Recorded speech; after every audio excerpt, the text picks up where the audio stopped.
Vous souhaitez vous reposer, retrouver du temps, souffler un peu. Mais votre travail vous prend tout votre temps, toute votre énergie, votre santé et même votre intelligence. Alors, écoutez ce que je vais vous raconter. Probablement, vous allez vous reconnaître. Et si c'est bien le cas, je vais vous proposer après 3 petits outils pour vous permettre de vous faire du bien. Prêt? Alors, voilà l'histoire que je vous propose. Avant, vous aimiez votre travail.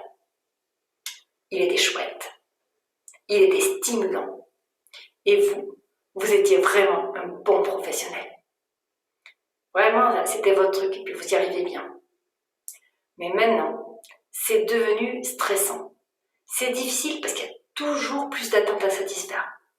Maintenant, en 8 heures, vous n'y arrivez plus. Ça déborde toujours.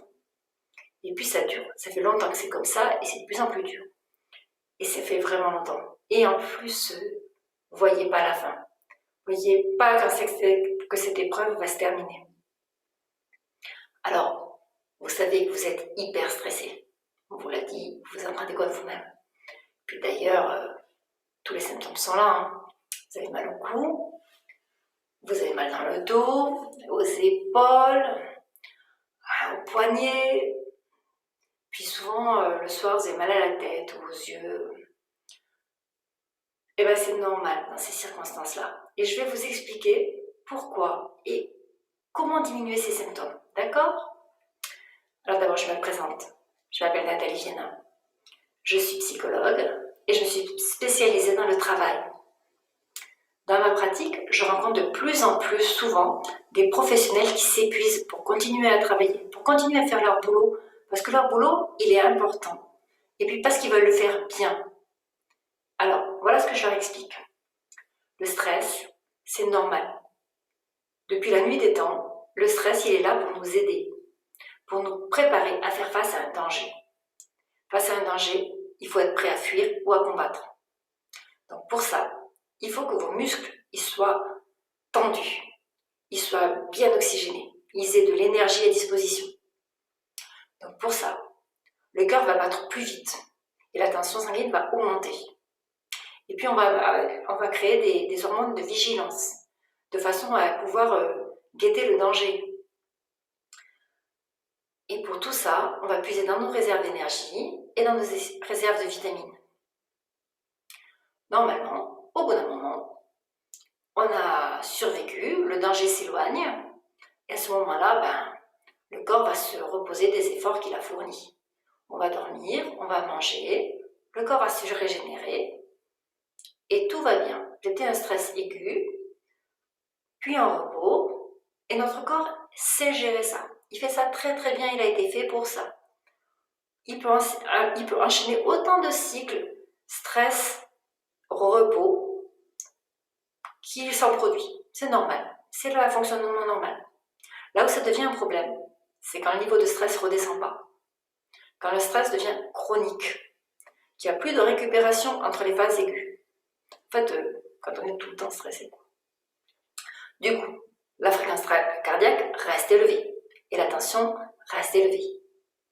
Donc ça va occasionner des maux de tête et puis ça cogne derrière les yeux. Quoi. On a aussi tous les muscles qui sont tendus et qui restent tendus, toujours contractés. Donc c'est ça qui fait les douleurs à la fin qui sont insupportables dans le cou, dans les poignets, dans le dos.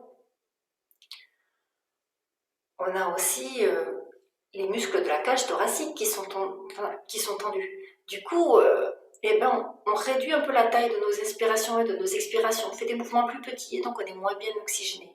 Et donc on se sent un peu oppressé. Et puis pour finir, on dort mal. Ça c'est le pompon. Hein. On est si fatigué et on dort mal. Ça c'est à cause des hormones de vigilance. Vigilance, c'est l'inverse d'endormissement. Donc quand on est saturé d'hormones de stress, impossible de dormir. Alors, que faire? Voilà mes 3 conseils. Je vous ai dit que le stress, ça prépare à l'action.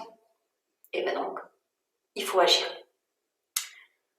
je vous propose donc de trouver tous les moyens de bouger. Donc bien sûr, vous pouvez faire du sport. Et ça, vous allez faire ça en dehors du boulot, le soir, le week-end. Mais dans la journée déjà, quand vous êtes à votre poste de travail, vous pouvez bouger. Trouvez toutes les occasions de vous lever de votre siège, de faire quelques pas, aller chercher un verre d'eau, d'aller jusqu'au bout du couloir, jusqu'à l'imprimante, vous lever pour aller en réunion, voilà, monter les escaliers. Faites toutes les occasions que vous pouvez pour bouger dans la journée. Ça va déjà dissiper un petit peu de cette envie d'action des muscles. Ensuite, je vous ai aussi expliqué que les muscles sont tendus. Donc, il faut les décrisper. Donc, quand on est chez soi, douche chaude, bain chaud, bain à bulles, massage si on a un partenaire conciliant, étirement, stretching, yoga. Bon, pareil, ça c'est à la maison. Mais qu'est-ce que je peux faire au bureau? Qu'est-ce que je peux faire au bureau? Parce que quand même, je reste dans mon lieu de travail pendant une dizaine d'heures. Alors, pareil, quand je suis à mon travail, régulièrement, disons minimum une fois par heure, je me lève et je m'étire. Ou même je ne me lève pas, mais je m'étire. J'étire les mains, j'étire les bras, je les tire au-dessus de la tête, je tire mon cou. Voilà, c'est des petites choses, ça va prendre une dizaine de secondes. Je peux tirer les pieds, les jambes, tout ce qui est un peu tendu. Je le fais aussi souvent que je peux dans la journée. C'est vraiment, ça dure pas longtemps, hein. C'est vraiment 10 secondes, mais ça va détendre. Mon troisième conseil, ça porte sur la respiration. Comme je vous ai dit, on est un peu étriqué parce que notre poitrine ne s'ouvre pas suffisamment, parce qu'on fait des petites amplitudes de respiration. Donc, dès que vous vous sentez oppressé, ou alors de façon régulière, vous vous levez, vous allez jusqu'à la fenêtre. Si vous pouvez, vous ouvrez, sinon c'est pas grave, déjà profitez de la vue. Et là, 4, 5, 6 grandes inspirations et expirations. Et c'est tout. Voilà. J'attire votre attention sur le fait que là, je vous propose des petites astuces pour traiter des symptômes, pas le mal. Si votre charge de travail est trop importante, il faudra aussi prendre le mal à la racine. Il va falloir revoir vos priorités ou d'une façon ou d'une autre réaménager le poste. Sinon, quand vous aurez donné tout ce que vous pourrez, quand vous serez complètement vide, vous serez en burn-out. Et là, c'est vraiment très grave. Bien. Alors, maintenant que vous avez compris le mécanisme de l'épuisement professionnel, vous êtes prêt à vous accorder un peu de votre propre temps? Soyez votre propre priorité. Pendant quelques instants, faites la pause qui va vous permettre d'être plus efficace après.